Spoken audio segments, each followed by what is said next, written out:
They say winning ain't everything. Well, we don't have them type conversations over here, man. Had that conversation with the losers. We trying to win at everything we do. Even in the loss, we don't see defeat. We see a lesson learned. Straight up. Look, I came into this world in 1978. The doc looked me in my face and knew I was something great. 45, 42 Prescott, that's where I'm from. Grew up in the slums around dope dealers and bums. As humble as I was, I adapted to my habitat. In my own lane though, far from where they crashing at. Dumb bar graduate, the game I done mastered it. Served in the Navy, look, y'all don't know the half of it. Pops passed in '01, moms passed last year. I know they up in heaven smiling down, crying mad tears, cause they son making it. No telling where I'm taking it. My city been cursed, but I feel that I'm breaking it. Coached at Wayne High in 15 in one state. Seen the fork in the road and went straight. I know what I'm worth, I'm OG King CURT. Brooklyn Nets gaming crew legend, let's work. Hey, this is OG King CURT, your host of the OG2CENTS podcast. Want to thank each and every one of you who tune in every Sunday. We truly appreciate it. Make sure you subscribe to our YouTube channel. Hit the like, comment, share it. Give us a 5-star rating on Apple Podcasts. Helps us out a lot. Let's continue to stand up against any forms of injustice and racism. This episode is brought to you by Zenni blocks. Make sure you get to armor your eyes with Zenni blocks, virtual clear blue blockers. It's important to protect your eyes from the harmful blue light from your digital screens, so you'll have less eye strain and makes for better sleep and performance. Check them out at zenni.com/gaming or follow them at Zenni Gaming on Twitter and Instagram. This episode is episode 26, a conversation with Brian Mazique, somebody I've grown fond of over social media. This is actually one of our first official conversations, and I'm excited about it. Brian Mazique, he is a Chicago native, writer for Forbes and Heavy.com, a digital content creator that covers sports, video games, NBA 2K, Madden, EA, UFC, MLB The Show, and WWE. He also covers traditional sports as well. He's known as Unique Mazique on YouTube with almost 70K subscribers. I don't like to do too much talking about my guests. So with further ado, Brian Mazique, how you doing today? I'm doing great, man. I appreciate you having me. Thanks a lot, King. Appreciate it, man. Just jumping right into it. You wear a lot of hats. Very talented at what you do. Just tell us, how you got to where you are today. Well, man, it's really just been a blessing. Really, honestly, that's just what it is, man. I wrote this in my bio. I feel like I am blessed to get, to make a living having conversations that I've been having my entire life for free. And it's just really what it is, man. I just really feel like, God has blessed me in a way where I've been this sports fanatic, gamer from my entire life, man. I was a kid. I used to be sitting in my high chair. So my mother used to tell me, and sports highlights and stuff will come on like the television or whatever. She said she used to tell me ever since I was a baby, before I could talk, when sports would come on television, everything would stop. So I would put my hand up like this and I wouldn't eat no more until it went off. So she couldn't even feed me while it was on. And this is when I was a kid. So that's always been ingrained in me in that way. And so when I started this whole journey kind of late in terms of trying to do it as a profession.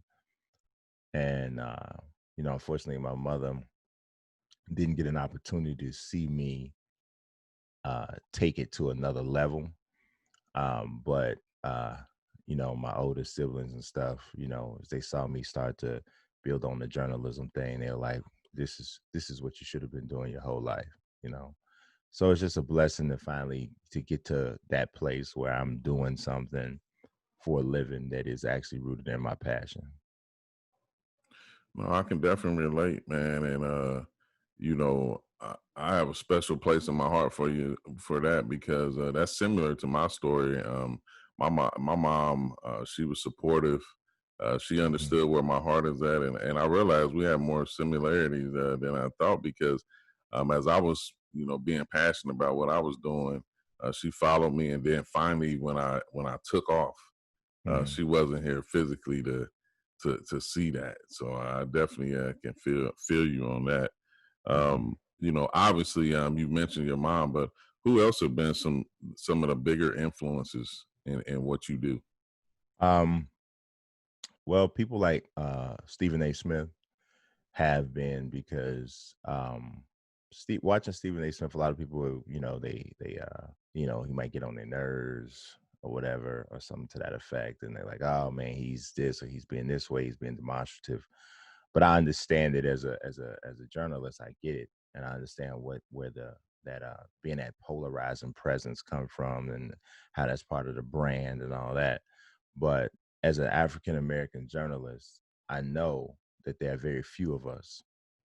Um, and many times when if I travel to an event, if I'm covering something, you look at just how few faces, how few African American faces you see.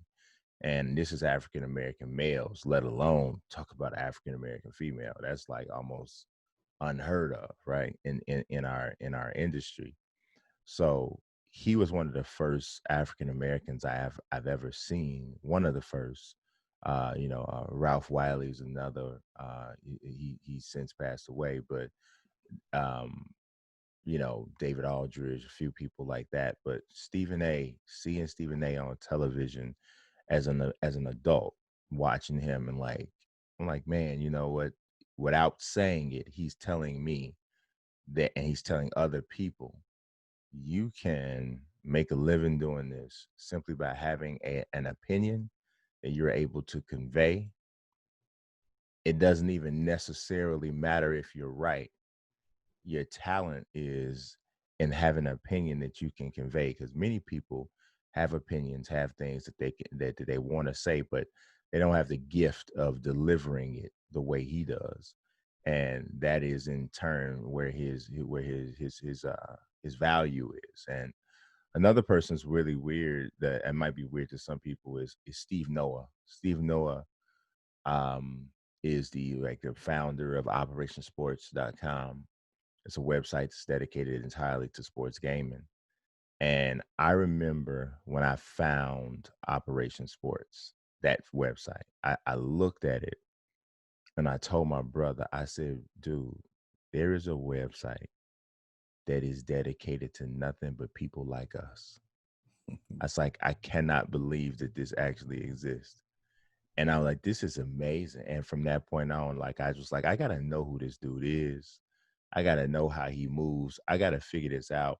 And I'm like, wait a minute. And I hadn't even flipped it to game and journalist thing, because like, what is that? What does that, I mean, at 12, 14 years ago, how do you make a living as you write about video games? How do you do that? So once I got to that point, I started seeing it, he became even that much more important. And now I'm, really kind of pleased and proud to say that this dude is actually a friend of mine. I run the Operation Sports YouTube channel right now. So it's just a beautiful thing, man. It really has been a blessing.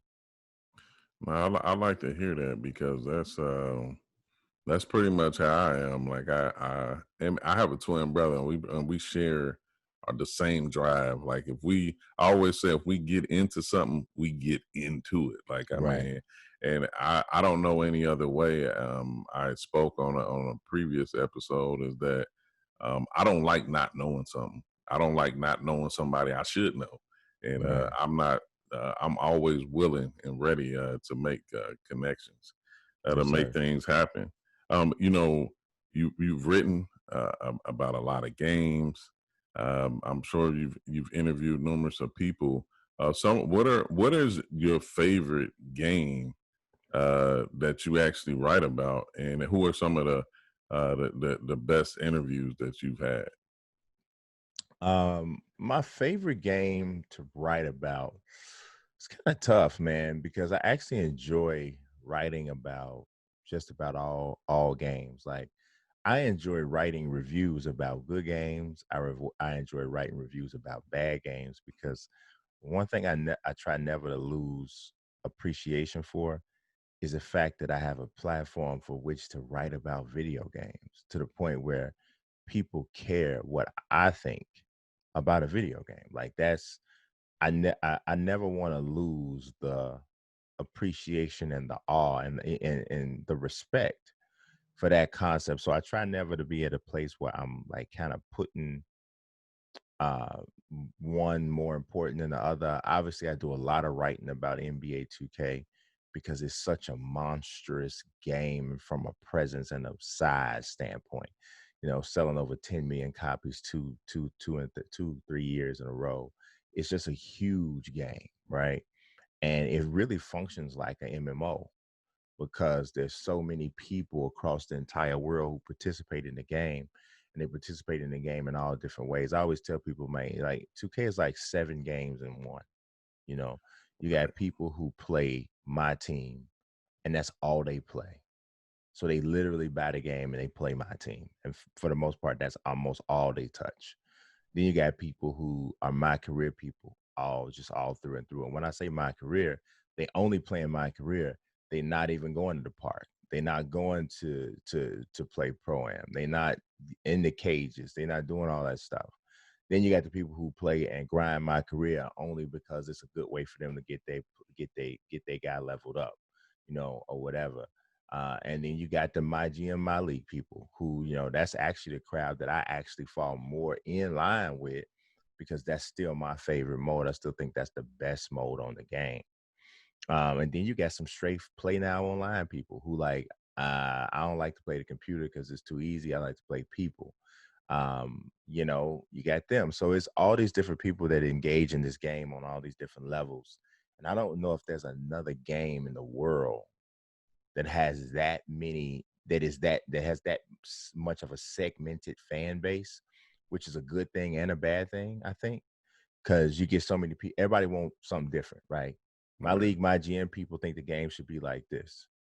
The my part to my the park and the pro-am people feel like it should be like this, or the pro-am or the park people might feel like it should be like this. Pro-am people should feel like it should be like this. My team people want it like this. So 2K has created this segmented fan base, and they selling all these copies, but to a degree, I don't think they could ever please anybody, you know. So for that reason, I think it's fascinating. But the downside about writing about 2K is sometimes the community is one of the most. I've read about a lot of games, and bruh, I'm gonna tell you, the only community that is tougher to write to just deal with, period, is maybe Call of Duty. And the reason why Call of Duty community is so like kind of like that is because I don't care what nationality you belong to. The Call of Duty community gonna find out what it is and what the racial slur is for that and call you that as soon as they find out what you are. Oh, you could be from Fiji. They gonna find out what is what's the racial slur to call somebody from Fiji, and you gonna be that when they find out. You know, so that's a little tough. 2K just tough because, bro, sometimes I'm like, bro, what is you talking? What are y'all talking about? Like what do you mean? Like this it's a stubborn sense of entitlement with 2K community sometimes that just blow my, and when I say the community, obviously I'm not talking about every single person. I'm talking about a lot of people in this one direction.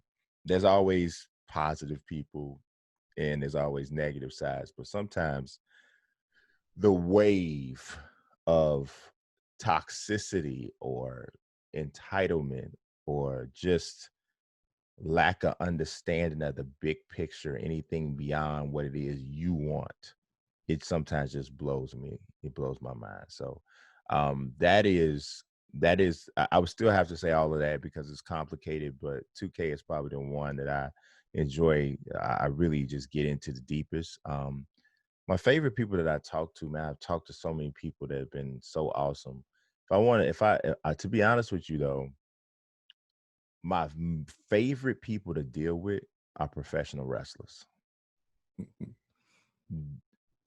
For the most part, bro, they just totally get it. They understand that when I am talking to people, it is customer service.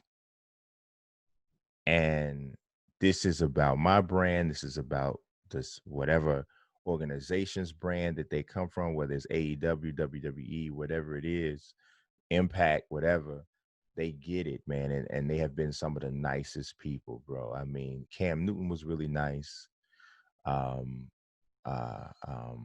Hunter Pence, baseball player for the Giants, one of the nicest dudes, man, that I ever had an opportunity to just deal with. Like, I had met that dude and we were talking. It was in Arizona and we were talking about the game, talking about baseball. And it was like an hour or so later, he left out, came back in. Then all of a sudden I hear somebody go, "Hey, Brian," it just starts a conversation up with me. And I'm like, I was like, I couldn't fathom that, one, that he remembered my name, and then two, that he would come back and strike up the conversation in that manner. So those people definitely stick out. Demetrius Johnson's super cool. Had the opportunity to hang out with him several times, at least 2 or 3 times. Really cool dude. Yeah. So it's been a good thing, man, just to be able to talk to and deal with so many different people. Let's keep it 2K for a minute. Mm-hmm. You've had obviously I've been around since the duration of the Pro-Am era. Mm-hmm. And I totally agree with you. When people talk to me about 2K, I always say it's one of the most difficult communities to describe half the time, because there's so many modes to the game. And initially I was just a 1v1 player. It wasn't until they brought out the my player aspect and then can merge that into the Pro-Am scene, and that became more relevant to me because I played basketball, I coached basketball, so I just love the 5v5 aspect of it, where you can have that much creativity with your player. But just resulting into the community, and how that community has grown probably the last 5 years or so. And I think I remember vaguely about a few years ago, I started seeing you come on the scene, and for me, it was like, we need people that are not just Pro-Am enthusiasts to help our community grow and to speak on it. And you became like that figure that I first noticed.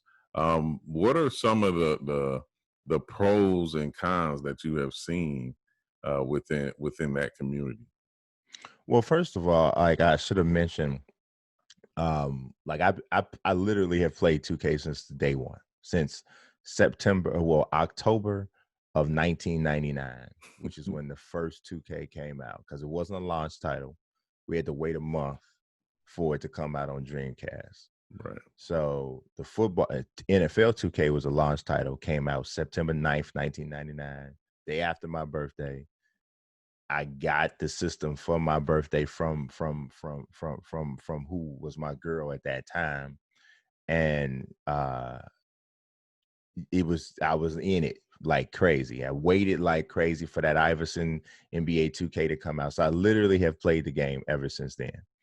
So yes, of course, I didn't start off as a Pro-Am or a crew guy, because that didn't come for 12 years later, or 10 years later, 11 years later, I should say. And even when that came, that wasn't my favorite type of mode. I've always been a franchise person, right? That's always been my favorite. I started paying attention to crew a little bit because one of the people who I absolutely respect and love the most in this 2K community is a brother by the name of K Spade. K Okay. Spade is just like, for me, he's one of the most inspirational just dudes, period. you know, that I know that I've met in the gaming world. His YouTube channel has been an inspiration to me because he is a franchise guy, but he also loves crew and that whole thing. He's really like one of the godfathers of crew from a YouTube standpoint. Like he was doing crew videos. Like, I mean, and he used to go to the 2K events with us. You know, we would go to, we go to little community events, and he was the person that they talked to most directly, specifically about crew. And then when they brought back what is now Pro-Am, Right. they were running those ideas past him, through him. Like, is this more crew? Is this, is this? So he was that dude in that community for real. And so he, you know, so that, you know, that's how I started to first get like an understanding of what that whole 5v5 play style was. And then I still wasn't gravitating to it. So when I knew that the 2K League was really coming up, I just clung to Famous. So I looked up Famous and I saw what he was doing. And I was like, oh man, this dude, he got something. I'm like, he's spinning this joint like ESPN. Right. He is running. I said, he done got in on the ground floor. He understands this is something. And he in there. And I'm like, okay. So I say, he's the dude that I need to pay attention to if I'm putting myself on a crash course to learn this community. And so that year one draft was coming for NBA 2K League. I said, I want to feel like I know as much of what he know as possible. So that way, when this draft rolls around and these players start getting mentioned, you know, when they start talking about Dimes and Ramo and all these different people and Moody, I want to have an idea of what this is about, you know. And I'm telling you, I OD'd on his channel, bro. I just, you know, I went in and out. So I would look at the names of the people that were being mentioned on his channel, and then I would do YouTube searches and Twitch searches to try to find them. So I said, okay, maybe I'm gonna watch a video that ain't on his channel and see if I can learn about him like that. Cause I said, I want to get in here. So I just, man, I that's how I got, you know, what I ultimately acquired about the league. But man, to be honest, for me, the novelty of what it was a novelty for me early on, and that appeal has kind of waned a bit because now that I'm past the whole, oh my God, there's an actual professional 2K league. Now that I'm past that initial appeal, now what I'm looking at is, are they doing it in the dopest way? And for me, the answer is no. There's a lot of things about the way that and the truth I think of it is the players are not the problem. You know, the players, for the most part, the people involved, the kids and stuff that's playing. I mean, yeah, you always gonna have a cat, you know, to feel like they really should be in, and they better than Chalk, they better than this person, they better. Everybody always gonna have somebody feel like that. Okay, great, bro. We'll see. You know what I'm saying? The process ain't gonna never be exactly how somebody feel like it should be. It's the same way. There's a dude someplace playing in Israel who think that politics keeping him out the NBA too. So, you know what I mean? It just is what it is. You know, it's just going to be that way, you know? Right. But that's not the issue. The issue is, for me, it's a twofold thing, right? One thing I think is one of the biggest misconceptions from the Pro-Am community and people like that, especially the Pro-Am community. Because the Pro-Am community, based off the analytics that I've seen and that I've heard from 2K, because I have a really good relationship with people connected to the game and stuff. Pro-Am community is about 55,000%, 55,000 strong. That's about the hardcore people who play it a little bit more than regularly, just, you know, they own it, you know. That's what it is. Now, that might sound like a lot of people to some people, but it ain't. when you No. consider that it's 10 million people buy this game. Okay. So a lot of people feel like if we can just get, with they want the league to cater to the hardcores because these are the people that play the game. They're the ones that know it the most. And I feel you. This is the people that play the game and know the game the most. But even if you got every single last hardcore to watch this joint every time, it would not be enough to make the type of money that this business wants to make on the long haul. So you have to appeal to more than just to hardcores, because to be totally honest with you, the hardcores of anything is going to be there anyway. They're going to be there anyway. Agreed. If you look at something like boxing, right? If you love boxing, you're going to watch Tuesday night fights, Thursday night fights, Friday night fights. You ain't going to wait for the pay-per-view because you just love the sport, and you're going to be there and you're going to know things that the casuals don't know. But when do they really make money in boxing? Like what fights do really make the real money? You know what I'm saying? It's the big fights. It's the ones that bring large groups out. Right. And that happens for the commercial guys and, and girls. The biggest fighters is what drive people. And so there has to be a commercial value. And I think that a lot of times the Pro-Am community forgets that has to be there. There has to be a commercial value, bro. And I think one of the worst things they did was switching to 2K cam for the presentation.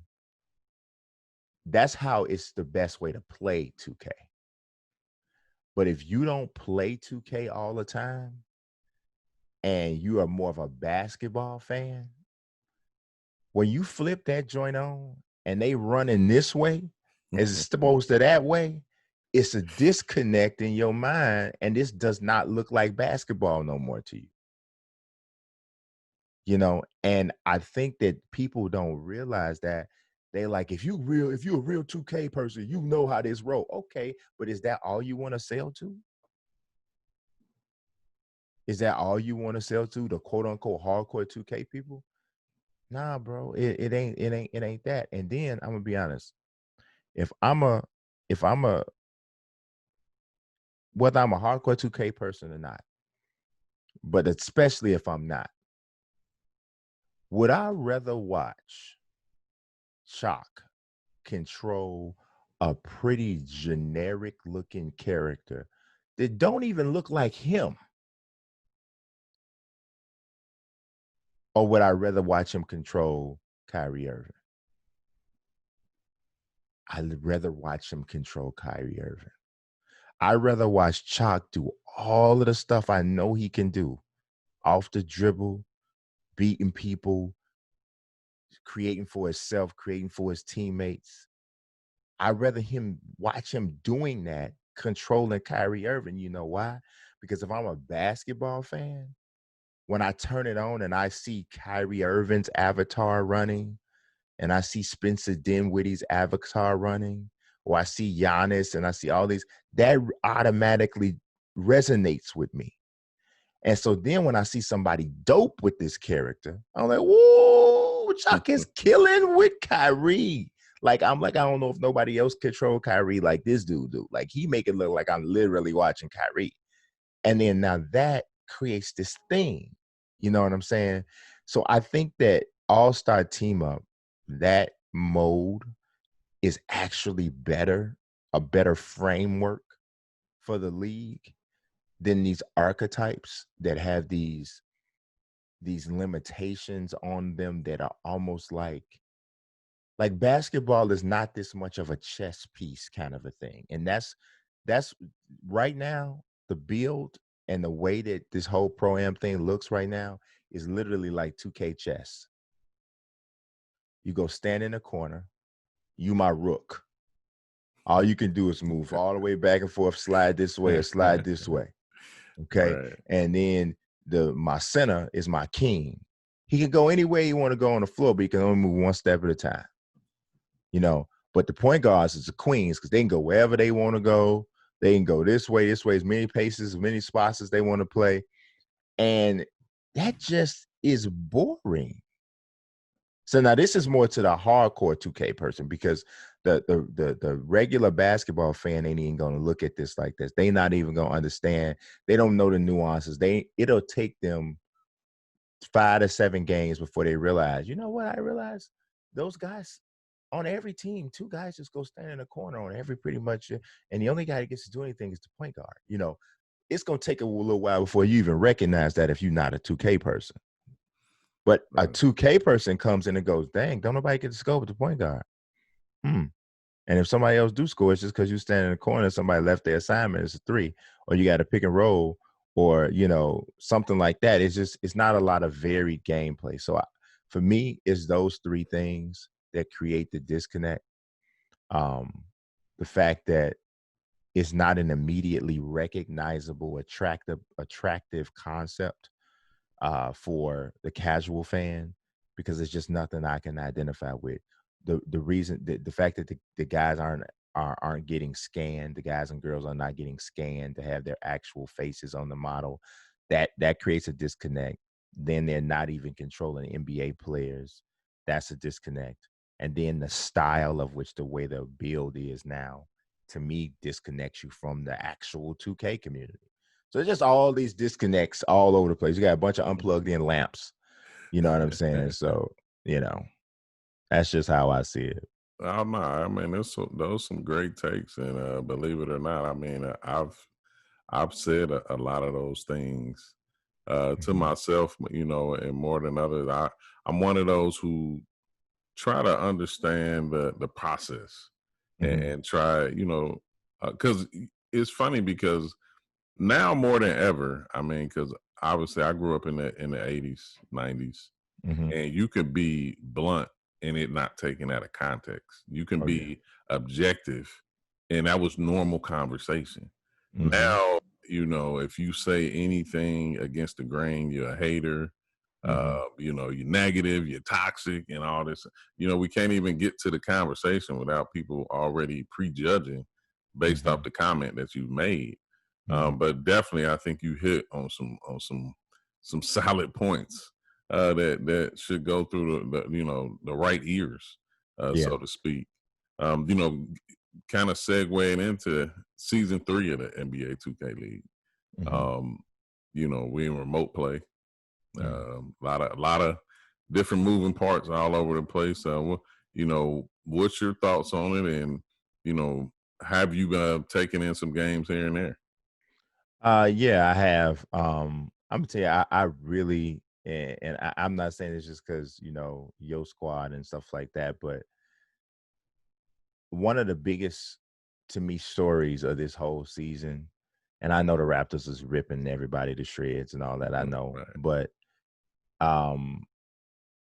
Chalk, I am so proud of that dude just as a young man.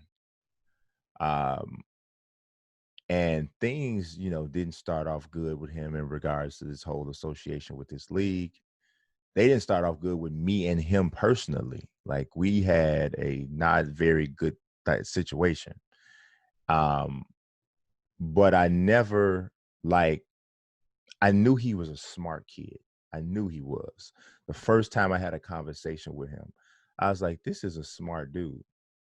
I'm like, he's still growing. He's a young man, and he's still getting to be, you know, fully 100% comfortable with himself and understanding what things are. But I'm like, I could tell he got a strong foundation and base and that sort of thing. And to see him now, and, you know, the way he handles himself, you know, for the most part is out there, it's just, you know, and me and him, it's so funny, right? So we had this thing, but he and our birthday is the exact same day. So it was hilarious when I found that out, right? And I was like, and so I remember Famous was laughing on Twitter when he found that out. He was like, y'all got the same birthday? I was like, yeah, that's hilarious, right? But man, I'm really just proud of this dude, man, for, you know, so watching him do his thing and really validate that he's been one of the best players on this sports gaming franchise for years. I think he's leading the league in assists. It was probably like top 12 or something like that in scoring or whatever. Just doing his thing, man, playing one of the more complete games at point guard out there. So I think that's a cool, definitely a cool story.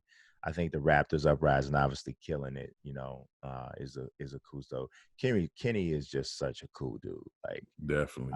I mean, that dude, Kenny, like really in his mind is like 45 years old or something. Yeah, Like he I like say that out. it's like I swear, when I first seen him back in the road to the to the yeah, finals and everything like that, yeah. and I started watching his streams and everything, because Kenny, like, unlike most, Mm-hmm. he never like, he didn't play on the pro-am scene a lot.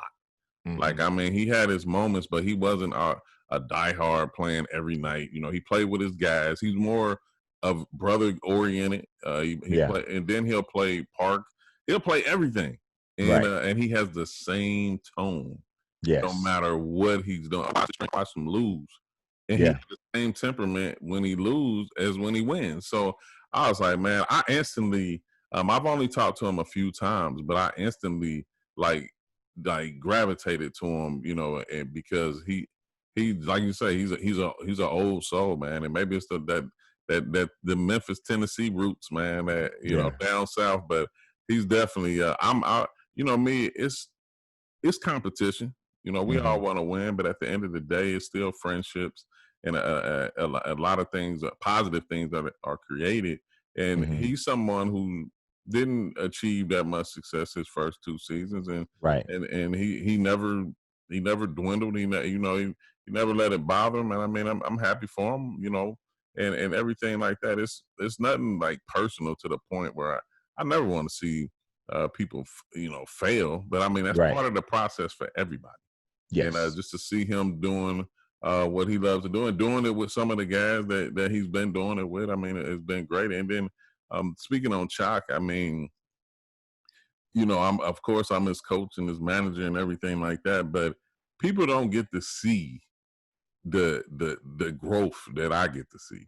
They don't Yes. they don't they don't get to truly see what type of person he is and how much he cares, Mm-hmm. and they take sound bites, and they take the little the growth, what I call the growth errors on Twitter and different things like that, and they Mm-hmm. run with it. But if you really have a conversation with him, like you Yes. say, you'll see how smart he is, and how much he truly cares, and different things of that nature. So it's definitely I'm glad to hear that. Yeah, man. He having had a conversation with him, having paid attention to him, having spoken to him social media, just messaging sometimes here and there over the last maybe 2 years, a couple conversations. I just see it. You know what I mean? I see it. I see that growth. I see that like the dude is like for real takes it serious. That's the example he sets for his brother, just that whole joint, and he's, I'm, like I said, I'm just really proud of what he is doing. Just, it's always good when as you become an older man, you start to see younger men become like you, like, yep, I feel you. I feel you. Right. You know what I mean? You start, you just start saying less stuff you shouldn't have said. That's just the way it kind of goes, No, that's the best way to sum it up. Yeah, you It, know. it's crazy for me because I have a younger son. I have a 10-year-old son that Yeah, he plays 2K, Fortnite, but plays a lot right. of 2K. And when he realized Chalk was on my team, it was the funniest moment because I FaceTime Chalk, and Mm. I don't normally, like, everybody knows me. Like, I don't FaceTime guys. Like, it's just, that, like, that's just in our era though. Like, Right, if right. we would have had FaceTime, and that we're FaceTiming the women. Like, we Yeah, like, yeah, I'm not so FaceTiming you, bro. yeah. So I don't want to look at you while we're talking. Like, Right, yeah, we're gonna do that. so I knew if I FaceTime, I knew he was gonna pick up because he like Kurt. Everybody know Kurt don't FaceTime nobody. Right. So picked it up, and my son got to talk to him. It was a great moment because my son's a big fan. Like, he knew who he was. He couldn't believe he was on my team. and everything like that. And Chalk, you know, he'd sit there and talk to him for a minute. So, I mean, just good moments like that. A lot of people don't get to see, but definitely with all these players, you know, I think if most of us took a role on mentoring, instead of bashing and speaking on things that sometimes we truly don't know, it would help in the development of a lot of these players, man, because you don't know a lot of their backgrounds. You don't know, you know, what they've been through, what they, you know, what they know, what they don't know. And I try to fulfill that role as the I guess the quote unquote OG of the community. And I think it's something that a lot of people should do that's in position to help these young men and young women. I mean, so it's definitely something I take pride in. Yeah, man. You know, it's you gotta watch. You know, like I was speaking for myself. Sometimes you gotta watch it, man, because sometimes they might do something, say something, and you be like, dude, what you talking about? You know what I'm saying? And you might feel like that, and then in the middle of you feeling like that, you've been said something to them or reacted in a way that now you can't really connect with them anymore like you may need to, because you had a reaction to what they just said or did. You know, like I had that a lot, man, in that first season. That first season, like, you know, it really kind of somewhat soured me to a degree on like dealing with this particular sect of the 2K community, because I understood them, but at the same token, it was putting me off. It was like, I get the fact that y'all just want to be heard, y'all just want to be seen, you just want to be validated because you feel like nobody knows you there. And if you don't get in this league, if somebody doesn't validate the fact that you're good at this game, you're going to go off feeling some type of way. And I feel you. I get it. And there was a lot of them that was on that. And it was like they were taking certain types of feedback and stuff. I'm like, and I was trying to explain to them, dude, this is like, I don't know, this is like Kevin Durant going at the neck of a writer who said he didn't play well today. I'm like, you just would never see that. Right. But you don't realize that that's who you are in this space. And you cannot do that every time somebody say something or write something about you that you don't dig or you don't like. And it was just really like, you know, and yeah, I mean, y'all still got folk in the league who you can't don't write nothing about them having played bad. They have fall out, die 1,000 deaths. You know what I'm saying? You'd be like, bro, okay, that was yesterday. You didn't play good yesterday. You really didn't, bro. I mean, like, my man you was guarding had 52, bro. I mean, you know what I'm saying? He had 97 takeovers on you, bro. I mean, what's going on? You know, and this did happen, you know. But yeah, man, it is that way. I ain't gonna never forget though, man.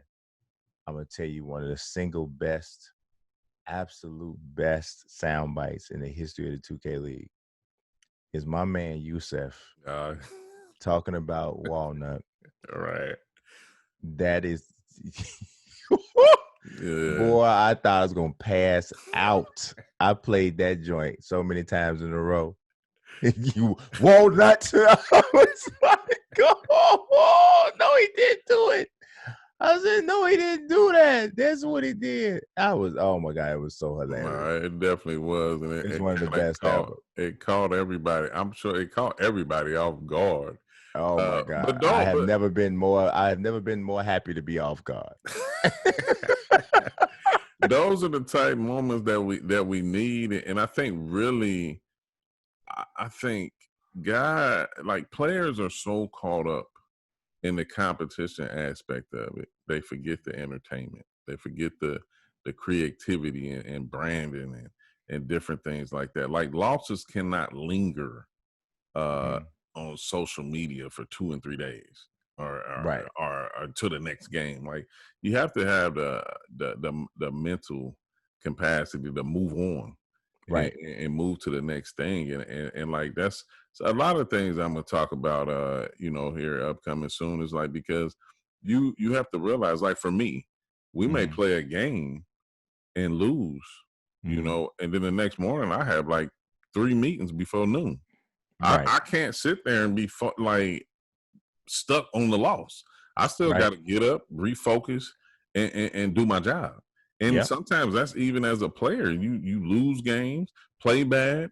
You still have to get up the next day, and you may have to do you know, in regular rotation of the world, you may have to get up and go do a kids camp or go do a community event. You can't be sitting there sour thinking about the game that happened. I mean, even for me as a player and as a coach, I used to tell my guys, you know, on the bus ride, if it was a away game or whatever, and we lost, you know, first 15, 20 minutes of the ride, you know, take it in. You know, once we get off the bus, let's move on. Let's move on to the next day. Like, I But mean, you know, man, I'm gonna tell you, bro. I just really feel like that's one thing about, like, you know, obviously we dealing with different generations, right? right. And man, these cats can't take a loss, bro. They cannot take a L. They don't know how to take a L, man. And I'm not even just talking about in sports. They No, don't know how to take a L in life and like be like, I took a L today. I think that's like the whole reason why, like, this whole concept of like social media bullying and all that kind of stuff is even a thing. Because today, right now, the way social media is, everything is magnified, right?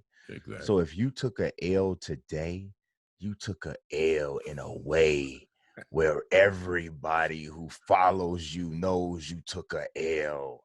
And it's like, oh my God, you took an It's L gonna with a pop up fire every other emoji. week. It's gonna You pop took up it every other right. week, You all took year. an L with a fire emoji, bro. Like, look at this. And it's like, it's crazy. Like, I was listening to my youngest son is 14. So he's real good at 2K, to be honest. It was funny. He was in a tournament, and I think I don't think this it's not I don't think it's precision. Was it precision he played? I think he played precision head up. And he was, my son was like 11, 10 or 11 at the time. And he had dude beat. He had him beat. They was in double overtime. And he had him beat in the head-to-head tournament. It was a tournament. Ronnie 2K was there. My man, I Got the Juice was there. Stay in Tune, he was there. That dude, Bowie, he was there, and he actually ended up winning the tournament. But my son had him beat. So basically, I say all that to say he good at the game, and he was playing, and I'm hearing him in his room playing, and somebody got dunked on in 2K, got dunked on. And the animation rolled them into off the court and all that. Right, He got it, right? Do you know this kid that got dunked on, like, got offline? He was having a hard time dealing with the way they was like I'm like, what is wrong with y'all, man? To the point where, like, I'm like, do you know how many times stuff like that happened to us, and we like laughed it off and that was it. right. But it's different now, man. It's different. These cats, they can't take a L. A L is like a L for life. And I'm like, I'm like, bro, it's really not that. You're making it that, but okay. It's funny you Yeah. say that because what I used to say coming up is that if you hadn't been crossed up or if you hadn't been dunked on, then you ain't played against enough competition. Because You ain't played against good people, bro. because things are bound to happen. Like, I mean, and I'm telling you, boy, you hit some high notes with that, not knowing how to take a loss. Because it's like, I hate losing. Like, I hate losing. I've been a sore loser my whole life. Like, I mean, I've just learned how to channel, Right. my anger with losing. I remember when me and my brother, we went to different middle schools. Don't ask me why. And we were playing in the city tournament, and his team beat my team. My mom wanted to take us out to dinner after the game. I rode the bus home. I said, I'm not eating with him, like, or whatever. And my mom, she was tripping. Like, she couldn't believe it, but she was like, boy, that Ivan boy, he hate to lose. Like, and my brother, he wasn't like that. Like, he loved to play the game. He was good. He's a very good basketball player. And but he didn't like to lose, but he never took it as serious as I did, man. I would rage. I would, and that's what I tell the guys is that 20-year-old Kurt is a lot different than 41-year-old Kurt. Like, I mean, Bruh. trust, when I was coming up playing the game, I was hell. Like, I mean, and I told Chalk this, like, what you do and what you've done and said, I said, bro, like, I can relate. Like, I mean, because that was me. Yeah. And I wish more older generation would take some ownership in that and being able to relate instead of acting like we was all perfect.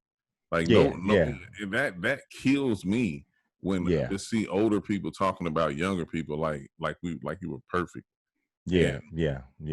But you know what you can't forget? You can't forget. True that. You know, if you know, and you looking at people, they be saying stuff, and like I'm like, boy, what are you talking about? Like, what I mean, and it's like I say that in my head so many times, man.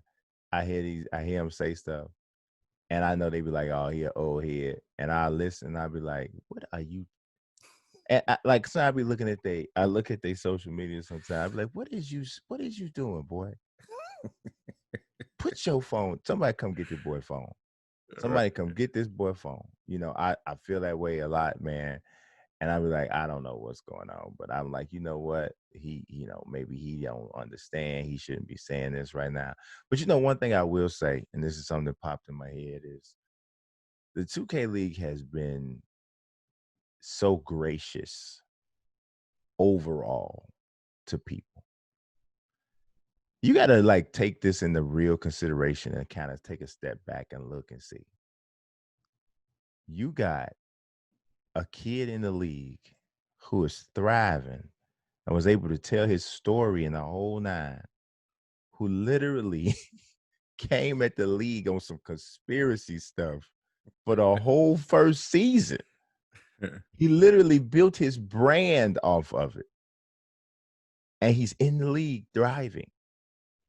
You got another kid playing on an undefeated team who got suspended for an entire season for social media stuff. Good dude. I've met him multiple times. Cook is a good dude. But he made a mistake, did something he shouldn't have did. But they didn't make it a penalty unto death as far as related to 2K League. You know, you got other dudes on other teams who just done things and run afoul of certain stuff. And I'm going to tell you, man, at this point, there is nobody in that league whose brand is big enough to have a double standard. At this point, every last one of them is just as expendable as anybody else. Thank you. And that go from dimes all the way down to the last person selected in the last year's draft. You know, it just is. No, there ain't no LeBrons in this league. You know, there aren't anybody who you can say, oh, they get different treatment. Absolutely not. You know why? Because outside of this core community, if Dimes walk down the street, don't no regular person know who he is. You know, you got to be into the 2K League to know who he is. And the thing of it is, and even for Bear too, all of the people who rose to a certain level or whatever, for the most part, if you're not into the 2K League, those people walk down the street, nobody would know who they are, period. You know, unless you in that group. And if that's what it is, then you ain't famous. And then I don't mean famous enough. I'm talking about famous at all. So, you know what I mean? So it's because of that, it makes the way that they have accepted people back in and have allowed them to not be perfect and still be in the midst. That's something that they really should appreciate. I know I know they probably don't, because, you know, kids that age don't appreciate that kind of stuff. Young people that age don't appreciate that kind of stuff. But it really is a good thing, you know, that it's been that way. I agree. I agree. And like, you know, in terms of, you know, popularity and the famous aspect of it is that, you know, you may have a few people here and there that recognize, but it's not to the point where, you know, anybody needs security No, to go anywhere or anything no, like that. So no. I definitely, and I try to remind players and even people who are, you know, aspiring to make the league is that, man, at this point, you know, we all can be replaceable if we, you know, not taking it's our position seriously in what we're doing. I mean, because it's not what people think. And you hit back on something that I had spoke on a while ago, was that our community is not as big as people would like to think. It's not the They would most love to popular think. mode No. or anything like that. So, you know, sometimes people go a little bit overboard and Mm-hmm. thinking that they have a strong stance uh, Yeah. in our community. So just Yeah. touch on this before we get out of here. This was a great interview, as I knew it would be. You Appreciate it. know, you spoke on your son playing video games. You play video games. I know, like, the relationship I have with my kids, you know, because a lot of people, like, I tell people, our generation, we're the gamer heads. Like, we the game heads. Like, Right. video games came out and became popular during our time growing up. So Right. I always remind people of that. But, like, now I just want you to talk about the relationship and how that, you know, you having gaming in common with your son, and like what's that like? I mean, because we're at a different pinnacle of gaming. Mm-hmm. You know, on the pro side of things, and like I said, you're on the you know you the journalism side and being involved with reviews and everything. So it's not like you're just a regular player in the game. Mm-hmm. This I know my son goes to school and you know, he used to talk about it all the time. Like, man, my dad working in the NBA and everything. Like, it was a sense of pride, and it's not like some people look at video games and they don't think it's to this level, Mm-hmm. but it is. And just talk about the relationship with you and your son and how gaming, you know, helps that. Man, it's dude, it's been since he was born. Like, he's my youngest. I have a older son who also plays games too. But he doesn't live with me. He actually lives in another state.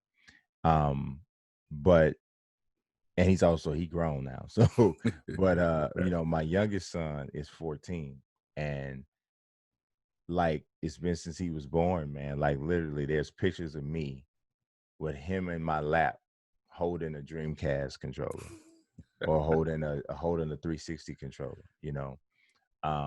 And so he got it honest. It was like when he was 4 years old, he was playing Fight Night Round 4, Mm. like, a lot. Like, he's like the only kid in preschool who know who Marvin Hagler is. You know what I'm saying?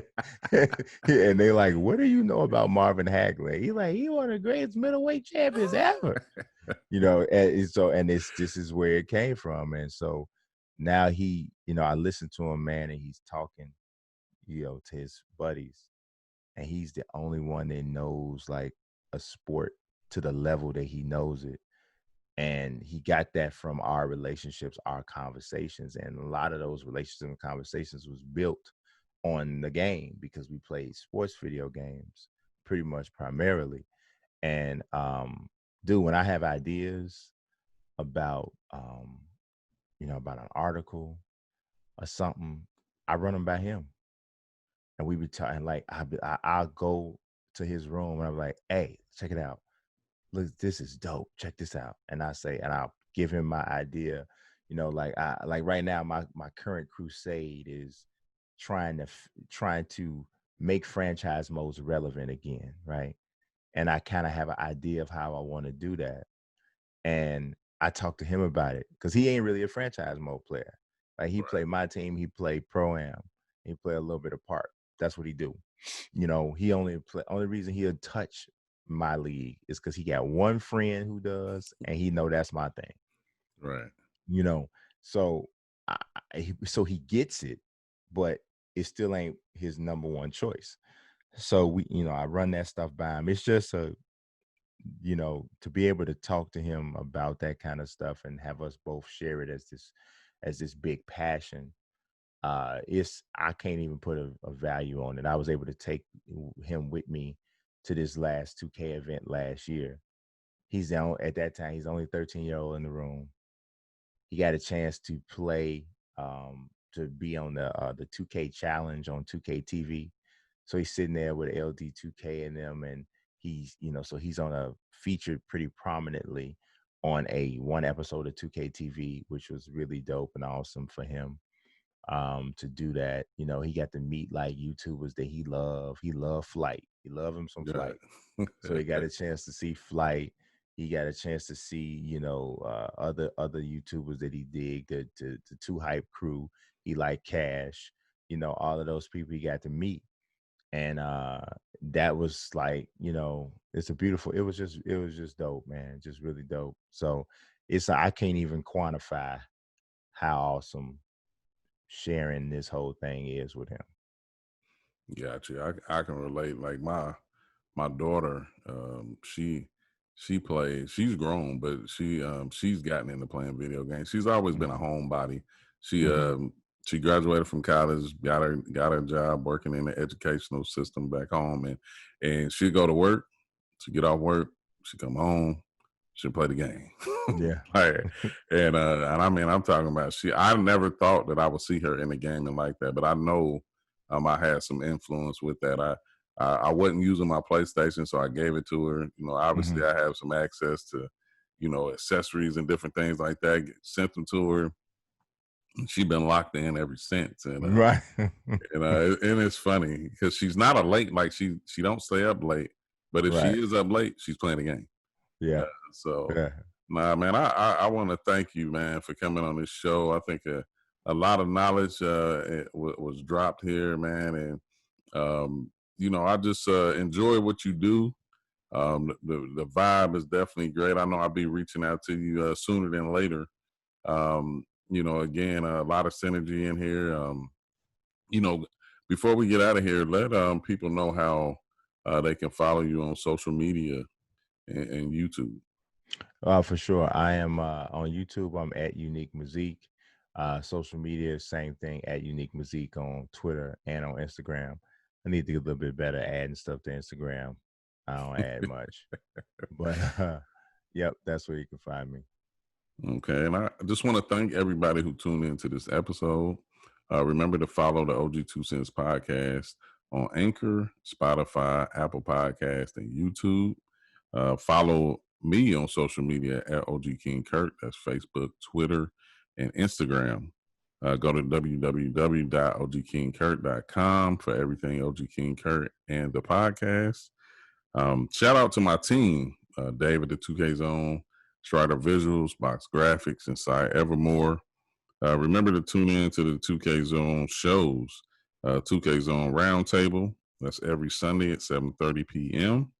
2K Zone Center Stage every Monday at 8 p.m. and every Wednesday and Thursday at 6 p.m. Catch me on EsportsXTRA with host Larry Ridley at Wednesdays and Thursdays at 7 p.m. and Sundays at 1 p.m. That's also with the crew, myself, Renee Montgomery, Derwin Royale, Antonio Williams, and Kevin Mamuzet. This is a great show. We put in the sports and esports. We talk about esports and traditional sports as well. Make sure you tune in to next week's episode. And remember, if it makes sense, it's an OG2CENTS. OG out. Put this work in, fellas. And much, much, much love to the entire 2K community for always showing me love. Without y'all, we wouldn't be here. Yeah.